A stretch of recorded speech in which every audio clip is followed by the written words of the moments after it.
మహానటి వంటి సంచలన చిత్రం తరువాత నాగ్ అశ్విన్ దర్శకత్వంలో వస్తున్న సినిమా కల్కి 2898 AD. Young rebel star Prabhas హీరోగా నటిస్తున్న ఈ సైంటిఫిక్ ఫిక్షన్లో బిగ్ బి అమితాబ్ బచ్చన్, లోకనాయకుడు కమల్ హాసన్ ముఖ్య పాత్రలో దర్శనమివ్వనున్నారు. బాలీవుడ్ దివ దీపికా పదుకొనే, దిశా పటాని ఇందులో హీరోయిన్లు. ఇదిలా ఉంటే కల్కి 2898 ఏడీలో యంగ్ టైగర్ ఎన్టీఆర్ పరశురాముడిగాను, నేచురల్ స్టార్ నాని కృపాచార్యగాను కనిపిస్తారని సమాచారం.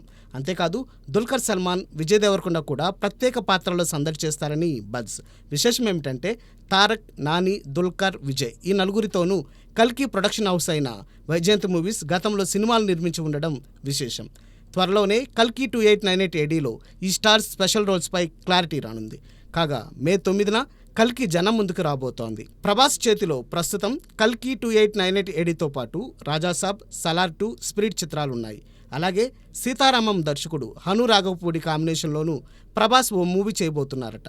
ఇందులో ఓ హీరోయిన్గా శ్రీలీలని ఎంచుకున్నారని టాక్. అదే కనుక నిజమైతే ప్రభాస్, శ్రీలీల కాంబోలో ఇదే ఫస్ట్ ఫిల్మ్ అవుతుంది. మరి వరుస పరాజయాల్లో ఉన్న శ్రీలీలకి ఈ క్రేజీ ఆఫర్ ఏ మేరకు ప్లస్ అవుతుందో చూడాలి.